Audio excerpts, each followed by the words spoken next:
Shalom Bapak Ibu, perkenalkan nama saya Martius Yahaan, NIM 2506011032. Saya adalah mahasiswa PPG YKN Tarutung tahun 2025. Berikut adalah video uji kinerja saya di kelas 5 dengan tema menjadi manusia baru dengan model Project Based Learning. Baik, selamat pagi anak-anak. Bagaimana kabarnya hari ini? Luar biasa. Yes. Ya, hari ini kita akan memulai pelajaran kita seperti biasa. Namun sebelum kita memulai pelajaran, terlebih dahulu kita kebaktian sing. Yang memimpin kebaktian siapa supaya maju ke depan? Dan yang memimpin doa, ya. Nah, di sebelah sini.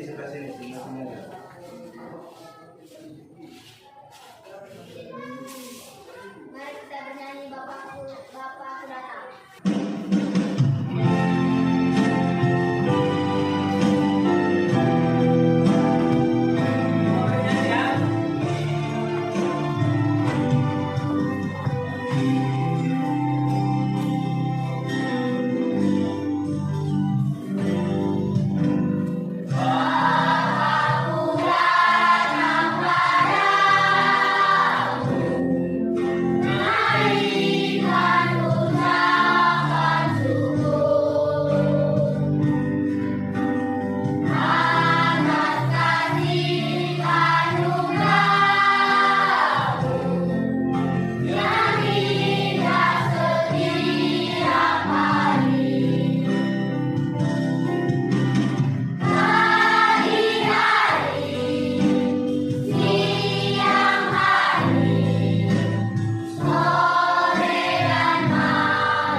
Tepuk tangan dulu untuk teman-temannya. Nah, sebelum kita memulai pelajaran kita, kelas apakah jumlah siswa kita yang 26 orang hadir? Nah, anak-anak kami, kita akan mulai pelajaran kita. Namun sebelumnya kita akan melakukan penyegaran terlebih dahulu ya. Nanti kita buat dulu tepuk apa namanya? Tepuk fokus. Coba tepuk 1, tepuk 2, tepuk 3, tepuk 4, tepuk 5,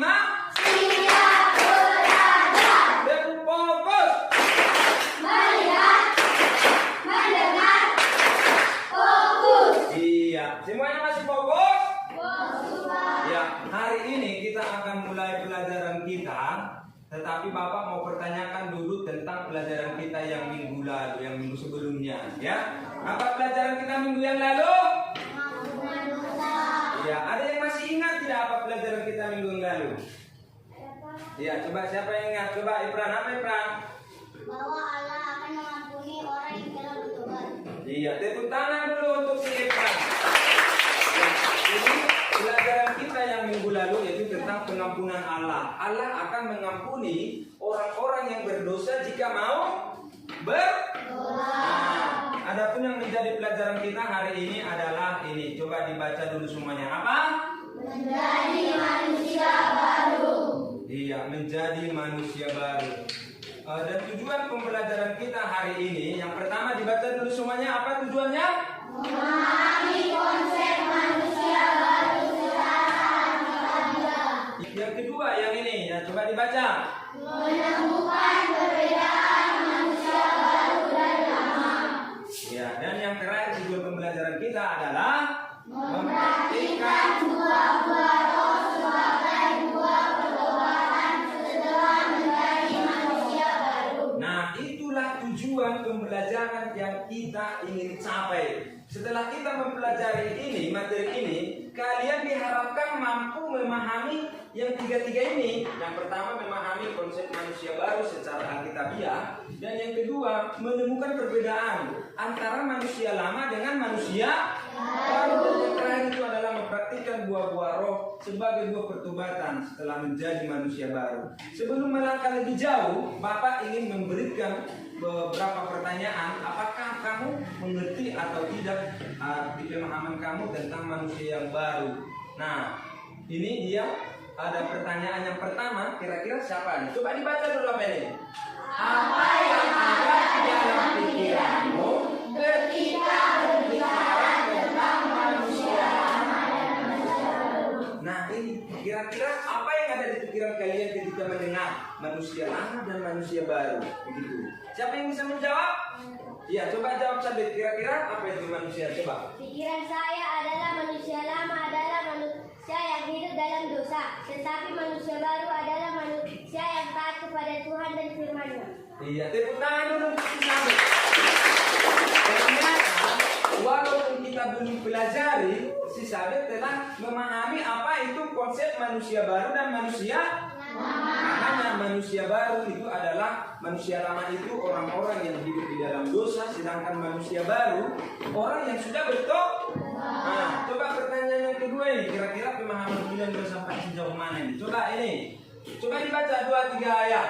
Siapakah yang disebut dengan manusia lama dan manusia baru? Iya, kira-kira di sini ada yang nggak mau kasih jawaban? Siapa sih maksudnya manusia lama itu? Siapa sih? Apakah yang baru lahir gitu? Ataukah yang manusia lama yang udah tua-tua begitu? Apa siapa yang bisa kasih jawaban dulu? Pak, begitu jawabannya. Manusia lama adalah manusia yang berdosa, sedangkan manusia baru adalah manusia yang sudah bertobat dan berbuat baik. Iya, tepuk tangan dulu untuk si Hana. Dan yang terakhir nih pertanyaannya yang terakhir ya. Coba kita baca bersama-sama 2-3 ayat. Mengapa manusia harus selalu berusaha membuat sikap ke arah yang lebih baik? Mengapa sih kita harus berusaha untuk lebih baik? Nah, kira-kira begitu pertanyaan. Siapa yang bisa menjawab kira-kira? Ya, coba Ibran. Agar kita menjadi pengikut Kristus. Iya, agar kita menjadi pengikut Kristus. Apa Kristus? Jadi kita itu dalam sehari-hari harus selalu berusaha menjadi baik. Ya. Nah, kita lanjutkan pelajaran kita. Coba diperhatikan kemarin. Di sini ada Bapak buat sebagai ilustrasi bagi kamu. Ada gambar apa itu? Gambar. Ada 2 bolanya. Yang pertama bola apa? Bola lama. Dan yang kedua? Bola baru. Kalau kamu perhatikan, kira-kira berbeda nggak bolanya? Berbeda. Sangat berbeda. Tadi ada bola lama, ada yang mana? Bola yang lama atau bola yang baru? Coba diperhatikan ini. Pengertian manusia lama menurut konsep coba dibaca secara sama-sama. Manusia lama adalah manusia yang hidup dalam dosa. Termasuklah dia orang-orang yang memiliki keburukan. Ini ngapain ini? Coba dilihat dulu ini. Lagi ngapain orang itu? Main tinju. Berantem ya, kalian berantem ya. Iya. Jadi manusia lama itu cenderung hidup di dalam dosa. Contoh perbuatan manusia. Contoh-contoh sikapnya manusia yang lama itu bagaimana sih? Coba kita lihat. Yang pertama ini perbuatannya berbohong. Ada yang suka berbohong tidak di sini? Ada yang pernah berbohong tidak? Coba angkat tangannya yang pernah berbohong. Ternyata pernah berbohong semua ya. Oke, tepuk tangannya. Tepuk tangan dulu semuanya sudah jujur. Jadi semua manusia itu pasti pernah berbohong.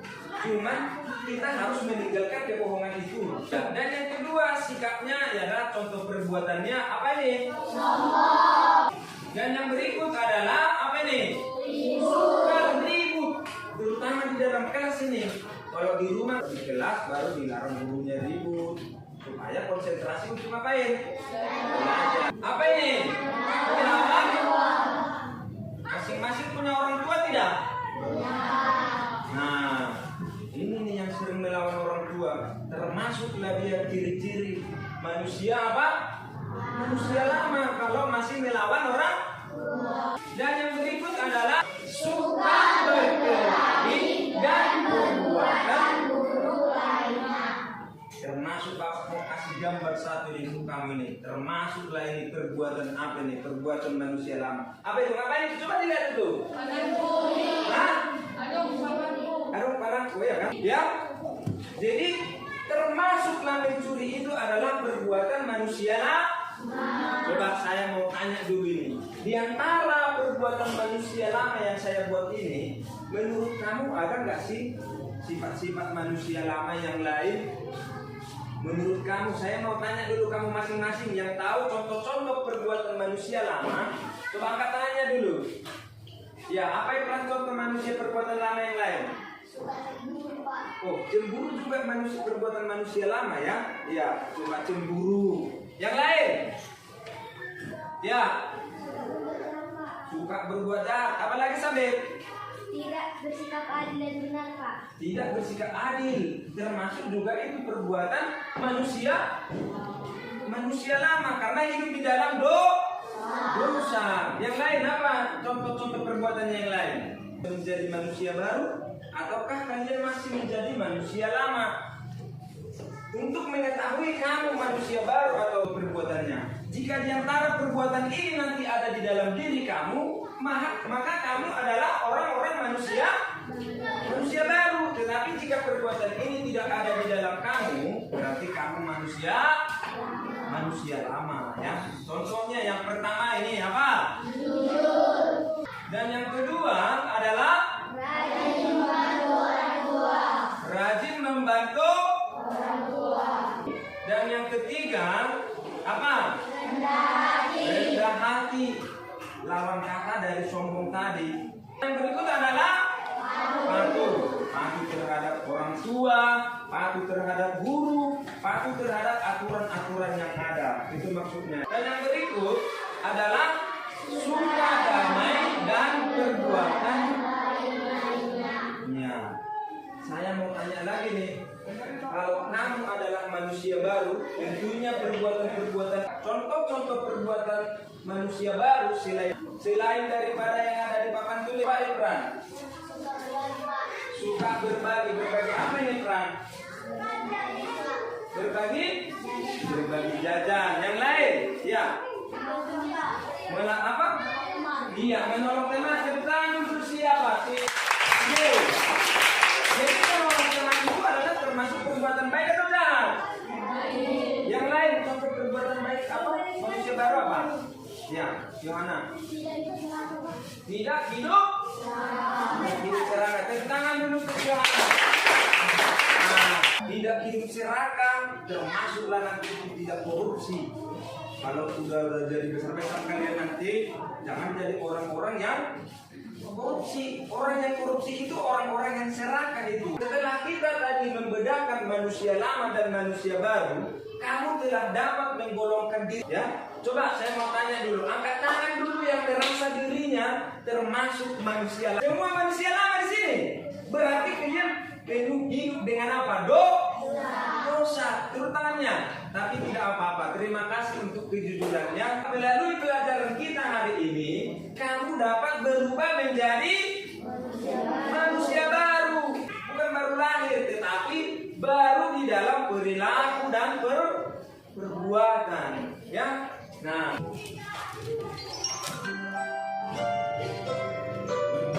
Di suatu tempat yang subur dan indah, ada seorang bapa mempunyai 2 anak laki-laki untukmu. Si bungsu memang sudah lama punya impian. Dia ingin pergi, dia ingin berada jauh dari rumahnya. Beberapa hari kemudian dia berhasil menjual seluruh bagiannya itu lalu pergi ke sebuah negeri yang jauh. Hebat juga. Walaupun masih muda, dia tahu bagaimana melakukan perjalanan jauh. Di negeri sana ia hidup berfoya-foya.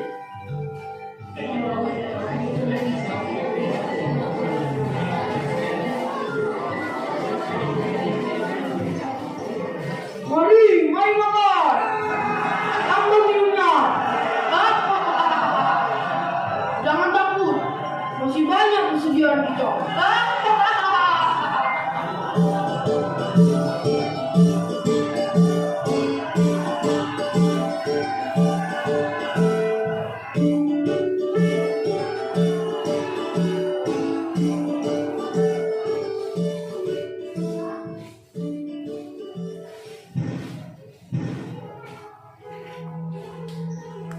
Loh, kok tinggal sedikit ya?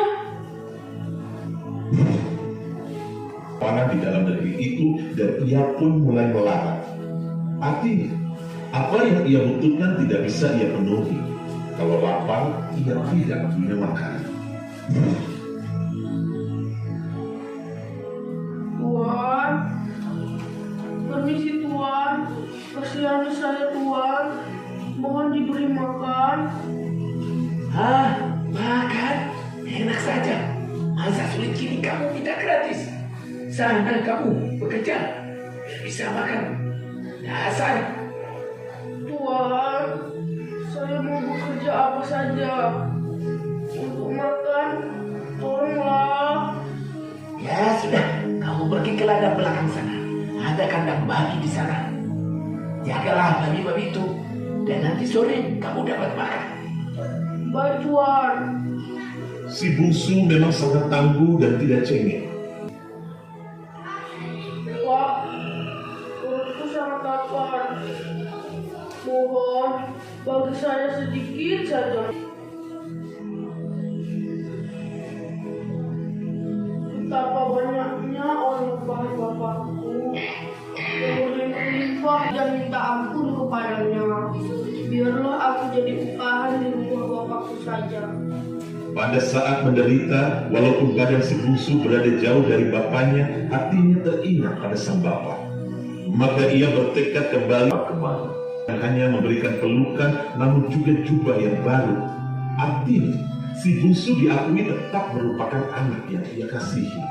Statusnya anak sang bapa. Bahkan, sang bapa memberikannya cincin yang berarti suatu kemuliaan. Lebih daripada itu, diberikannya sepatu yang baru, tanda bahwa ia bukan lagi orang miskin, lapar, buangan, dan hamba. Ia adalah anak dari seorang yang kaya. Baru saja datang nama Bapak yang telah memboroskan harta kekayaan Bapak. Perlakukan tidak adil dan kepahitan. Ia merasa sang bapak bersebelah. Ia merasa tidak dikasihi. Kasihan sekali. Nah, saya tadi melihat dia mengikutinya dengan sangat baik. Nah, jadi perumpamaan anak hilang itu ada seorang kaya yang mempunyai 2 orang anak. Siapa tadi namanya? Si bungsu dan si sulung. Karena bapaknya kaya, si bungsu itu meminta apa? Harta warisan. Dibilangnya sama orang bapaknya, Pak, berikan harta warisan yang menjadi hakku. Katanya. Apa kata bapak si bungsu? Diberikan apa? Harta warisan si bungsu. Lalu pergi dia sangat jauh dan dia menghabiskan dan berpoya-poya sehingga harta warisannya cepat habis. Lalu dia hidup melaratlah dia di kota. Apa yang mau kita ambil dari pelajaran kita perumpamaan anak yang hilang itu adalah berani. Yang kedua adalah mau untuk berubah menjadi anak yang lebih baik. Nah, kalaupun kamu sudah ada kesalahan di rumah sama orang tua, sama temannya, langkah yang lebih baik adalah harus berani apa ini? Berani meminta maaf. Yang ketiga yang mau kita ambil adalah, coba kita baca bersama-sama. Setiap orang dapat berubah. Perubahan itu bisa ke arah yang lebih baik atau buruk. Jika berubah menjadi baik, itu tanda kemajuan. Jika berubah menjadi buruk, itu tanda penurunan. Perbuatan yang sudah bertobat adalah buah-buah. Ada yang tahu tidak buah-buah roh tertulis di mana? Galatia 5 ayat 20 sampai. Inilah dia buah-buah roh yang ada di dalam Galatia 5 ayat 22 sampai. Kita baca dulu yang pertama apa? Kasih. Yang kedua? Sukacita. Yang ketiga? Damai sejahtera. Yang keempat? Kesabaran. Yang kelima? Kemurahan. Enam? Kebaikan. Tujuh? Kesetiaan. Kedelapan? Kelembutan. Sembilan? Penguasaan diri. Nah, ini adalah buah-buah roh yang sudah dimiliki. Berikutnya, kamu nanti akan membuat proyek berkelompok masing-masing. Kamu akan membuat buah-buah roh ini di dalam kelompokmu masing-masing. Nah, untuk selanjutnya kita akan membagi kelompok. Masing-masing satu orang datang ke depan untuk mengambil kertasnya, karena Bapak sudah persiapkan ini supaya bisa Anda mencari bahan kelompok. Kalau perlu spidol, ini ada spidol. Nah, ini kertas. Nah, udah dapat semua bahannya? Silakan bekerja dengan kelompok masing-masing. Dibuat apanya? Boleh contohnya seperti yang Bapak tampilkan tadi. Ya, ayo dikerjakan masing-masing kelompoknya.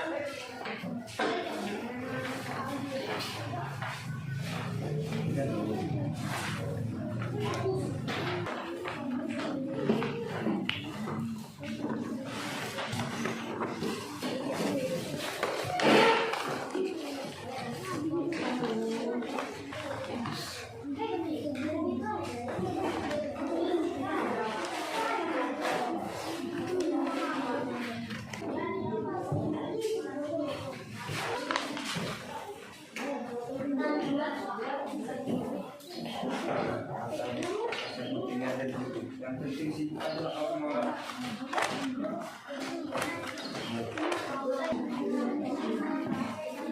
Ya, kalau kamu mau perlu itu ya penting. Ini kan lebih kita dari ini bentuk lobe ini.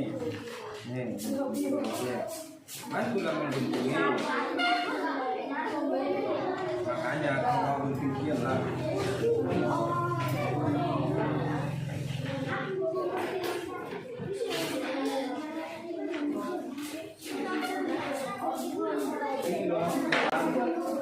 Coba kamu gunting ini, kalau mau bikin guntingnya biar cepat dari makan. Hah?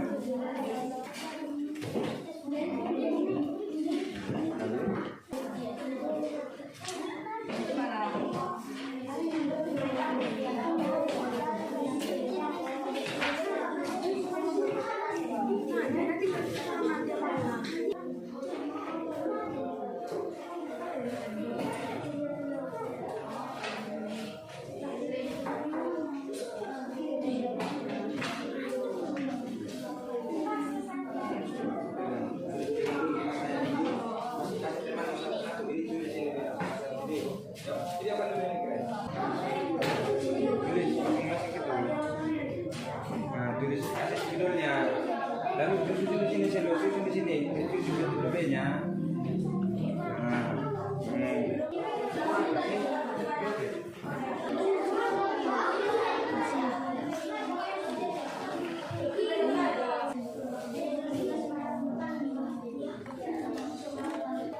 Berarti ini yang aslinya.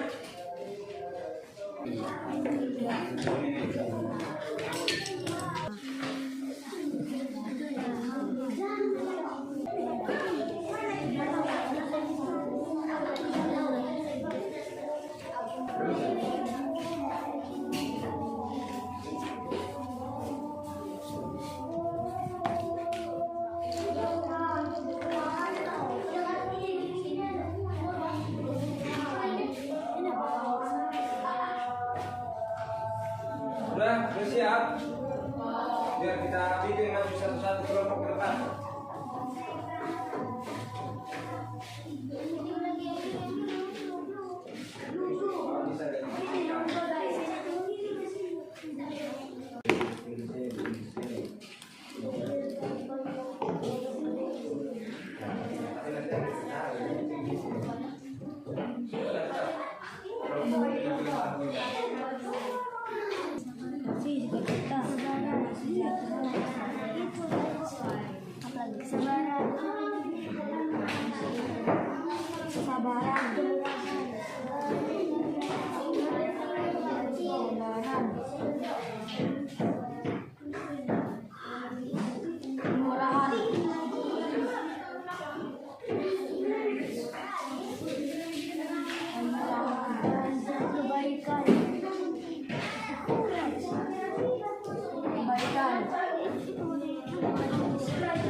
Proyek yang telah mereka kerjakan coba kita lihat ya. Kami persilakan ke kelompok 1.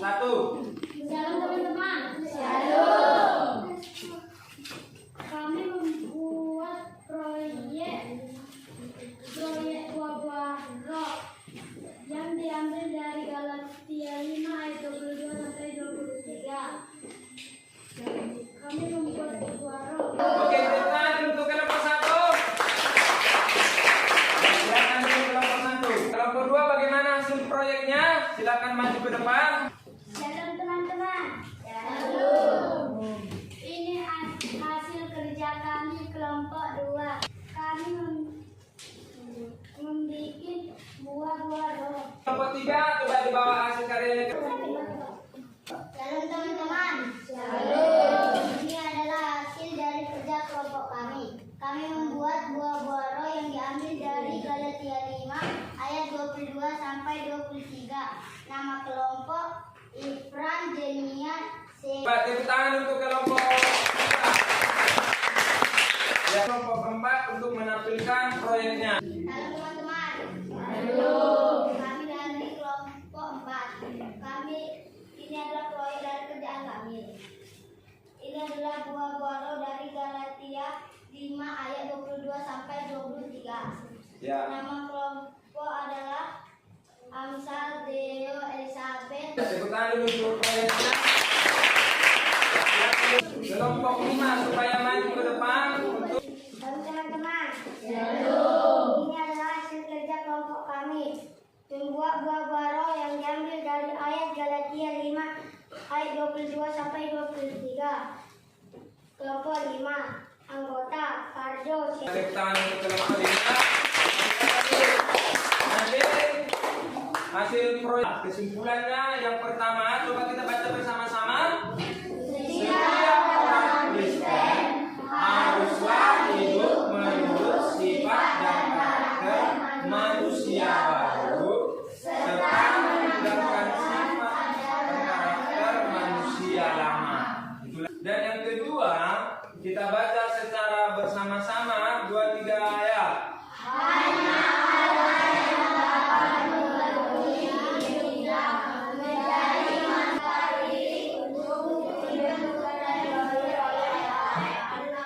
Ya, jadi itulah yang menjadi kesimpulan kita pada pagi hari ini. Saya harap setelah mempelajari tentang manusia baru, kamu sudah mengerti manusia lama dan manusia baru. Dan yang lebih penting adalah kamu bisa hidup menjadi manusia